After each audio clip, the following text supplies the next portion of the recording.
Alam po ba ninyo na si Yusek Cabral ay nag-text kay Senator Soto?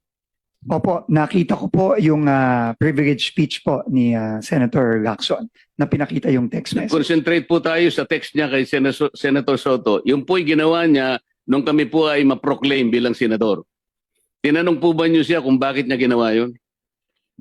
Opo, tinanong ko po siya. In fact, nung una ko pong siyang tinanong, sinabi po niya wala siyang communication kay Senator Soto. Na hindi totoo. Well, clearly po, hindi po totoo dahil lumabas po yung text message at kinonfront ko po siya ulit at nagpaliwanag po siya na sinasabi po niya, siya po daw ay nagtatanong kung meron pong priority project ang opisina ng senador, which is clearly hindi consistent po dun sa unang sinabi niya sa akin. Sinabi nga po ng ating chairman sa kanyang privilege speech, Yusek Cabral was lying to her teeth. Totoo naman eh. Noong Setyembre, nakakuha ako ng mga files galing kay former DPWH Undersecretary Catalina Cabral na dated August 30, 2024 tungkol sa 2025 budget. Sa files na to, may listahan ng over 20 billion pesos of projects na sama-sama sa listahan na pag i-check mo 1 year later, lahat na award sa mga kumpanyang konektado kay Congressman Edwin Garjola. Ibig sabihin, advance na nakalagay. Either magaling manghula ang DPWH kung sino ang mananalo sa bidding o ito po ay patunay na luto ang bidding at hindi pa naaprubahan ng Kongreso ang budget, may listahan sa loob ng DPWH na kung sino ang mananalo. Grabe, oo. Sa kabatiran ng ating mga viewers, baka hindi nila naintindihan. Ano ba yung, sabihin, ano yung bentahan? Ano yung binibenta? At sino ang bumibili? Paki-explain nyo nga po, Kong. Basically, para ikaw ang maging contractor, Okay. normally, may kickback pag manalo ka na. Pero dahil mas advanced na ngayon, hindi pa approve yung budget, nag-a-advance na ang mga contractor.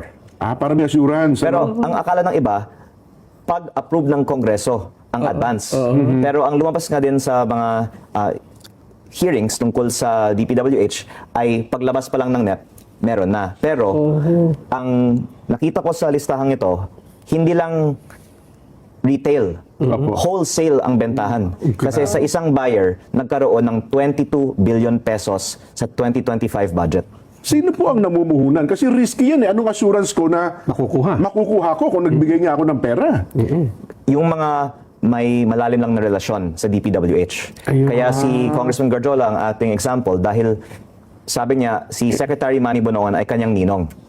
At matagal na siyang nangongontrata sa DPWH. Kaya malakas ang loob niya na siguro magkaroon ng mga kasunduan sa mga opisyal ng DPWH dahil hindi po siya nabigo sa kanila siguro sa mga nakaraang mga taon. So kung namuhunan man siya, may assurance siya na kanya nga talaga mababawi niya yung puhunan niya. Yes, and pwede naman niyang ipaliwanag at pwede din ng mga opisyal ng DPWH ipaliwanag ang dokumentong ito.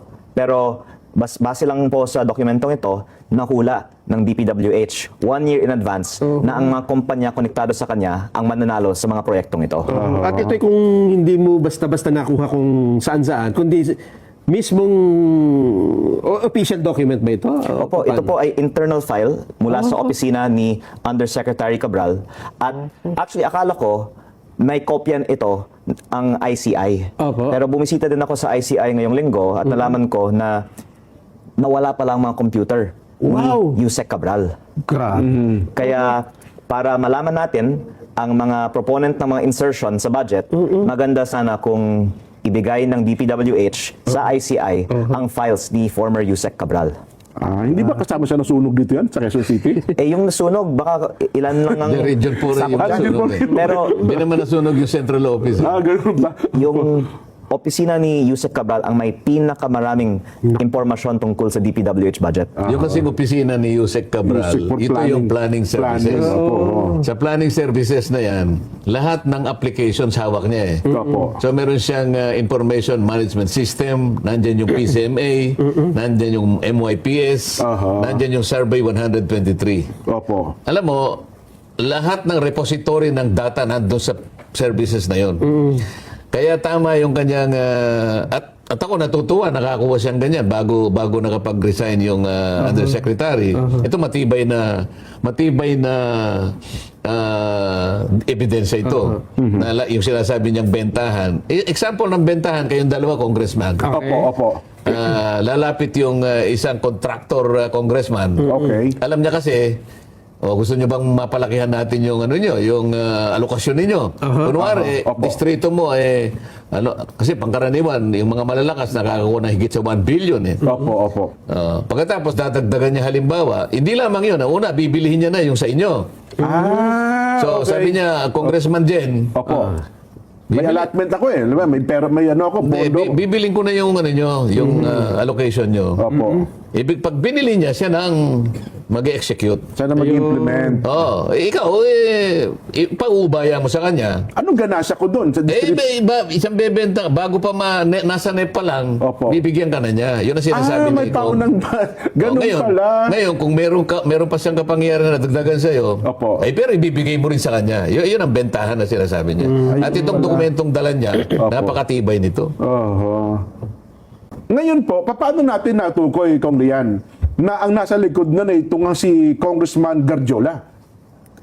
Si Anong Congressman connect niya? Garjola mismo ay ang namumuhunan sa mga kontratang ito. Pero sabi niya, si Secretary Manny Bonoan ay kanyang ninong, kaya siya may access siguro sa mga deals. Pero marami po kasing mga politiko ay nagbigay din sa kanya ng mga projects over the years. At iilan sa kanila ay nasa gabinete ngayon. Okay. Pero, of course, we would like to give the benefit of the doubt na may anti-corruption campaign ang ating gobyerno ngayon at sabi po by December 15, maraming makakasuhan o makulong at sana po kahit na kaibigan natin si Congressman Edwin Garjola, hindi natin siya isa-spare kasi I think this is important to put in context. Si Congressman Edwin Garjola ang pinakamalaking contractor sa Kongreso ngayon. Ito po ay ayon din sa ICI. Nung ako po ay bumisita doon, sinabi sa akin ni Commissioner Rogelio Singson, pinakamalaki si former Congressman Zaldico. Pangalawa, si Congressman Edwin Garjola. Pangatlo lang si Diskaya. Mas malakas ito kay... Kasi si Diskaya ay hindi congressman. Opo. Si Edwin Garjola ay malapit sa mga gumagawa ng budget. Kaya ngayon nang wala si former Congressman Zaldico sa Kongreso, pinakamalaki na ngayon na DPWH contractor sa Kongreso si Congressman Garjola. Pero nabanggit ng ICI, ngayon lang nung bumisita ako sa ICI, nabanggit si Garjola sa kanila. Ayun. At I guess kasi flood control ang focus ng investigasyon so far. Pero si Congressman Garjola ay malaking contractor sa roads. Pero hanggang ngayon, ang dami pang mga bentahan ng projects sa mga roads ng DPWH. Kaya mabuti po sana wag nating i-spare ang isa sa mga pinakamalaking contractor. Ibig sabihin yung kumpanya mismo ba? Sabihin, kumpanya ba mismo ni Congressman Garjola nag-i-implement ng project o ibinebenta rin niya sa ibang mga contractor sa bawat lugar? Magandang punto po yan. Sa aking distrito, 1/3 ay nasa pangalan ng mga kumpanya niya, 2/3 nasa pangalan ng ibang mga kumpanya, pero alam ko kanya dahil kinausap niya ako, humihingi ng tulong para aprobahan ng local government ang proyektong yon. At ang research po namin, sa buong bansa may 42 billion pesos sa pangalan ng kanyang mga kumpanya, pero baka kung isama natin yung mga hindi na sa kanilang mga pangalan, ay mahigit 100 billion pesos ang mga kontrata niya, bukod pa sa mga nabenta niya na hindi natin matitrace kung wala po tayong documentary paper trail. So nationwide din pala ang operation niya, no? Opo, ang listahan pong ito ay baka 100 mga probinsya. At minsan hindi naman po kasama ang mga district congressman dito at may coin term nga po ng sagasa, di ba po? Na basta biglang may bilyong pisong proyekto sa distrito ng congressman, nasasabihin ng DPWH, iba yung nagpapondo ng proyektong yan.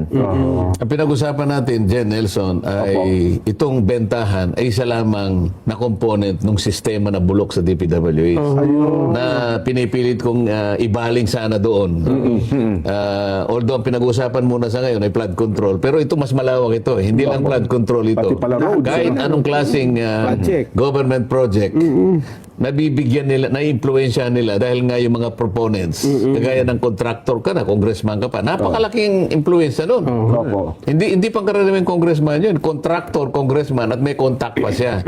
Yung mga proponents, kasama doon sa system na pinag-uusapan sa Blue Ribbon Committee.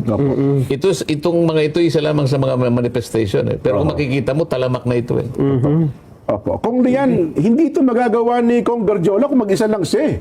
Natukoy niyo ba kung sino mga galamay niya sa Congress? At saka bukod, siyempre, sabi niyo, ninong niya si Congressman Manny Bonoan, si Secretary Manny Bonoan eh. Well, in this case, yung mga projects niya ay nanggaling sa DPWH, hindi sa Kongreso. Kaya siguro meron certain amount ng budget na ang central office ng DPWH ay nag-allocate, doon siya kumuha. Yung 6 na project niya sa aking distrito ngayong taon, lahat nang galing sa DPWH, hindi po sa Kongreso na insertions. Tama yung sinasabi niya. Dahil sa NEP pa lang, sabi ko sa iyo, Oo, NEP pa lang. maraming stages yung pagbabloat ng budget. Opo. Dito lang sa NEP, Meron na pala. gagawin nila yon. Oo. Yung tinatawag nilang allocables. Nagagawa nila talaga yon. Ayun. Pwede silang pumasok doon sa pangako na, magkakaroon ka rito. Sigurado na. Ako nang bibili niyan. Pero hindi ibig sabihin na walang kinalaman ng mga congressman sa budget mula sa DPWH kasi para hindi halata ang insertion ngayon, ang ginagawa, pinapasa na lang ang listahan sa DPWH tapos pinapalabas ng DPWH na galing sa DPWH ang mga proyektong yan. Pero tumitimbre pa rin, tumitimbre pa rin sa mga district congressman. Nanggagaling ang mga listahan sa mga district congressman. congressman. Kasi sila nagsasubmit ng project sa kanilang lugar. Magkakutsaba talaga yun. Ang facility kasi ngayon, dahil nga sabi ko nga sa'yo, si Yusek Cathy Cabral, Cabral, planning services, ang daling ipihit yun eh. Ang daling ipihit, sasabihin lang, madaling niyang gawin. Sapagkat nasa kanya yung mga applications eh. Yung IMS nandun. Ayun. Pati nga yung tinatawag na HDM4, yung density ng road. Opo. Pwede niya sabihin na, yun, dapat anuhin na yun. Pati bridges nasa kanya. So, pwede niyang ipihit sa pakikipagtulungan nitong mga kontraktos. Hahanapan niya ng avenue kung saan-saan lahat. Kaya makukuha nila eh. So, para sasabihin nilang density ng road system na to, ito yung mga i-repair. Opo. Kaya na sa isang araw pwedeng i-drawing lahat. yan. So, ang connivance talaga, DPWH at saka yung proponents nandun sa Kongreso. Talagang nangyayari yan.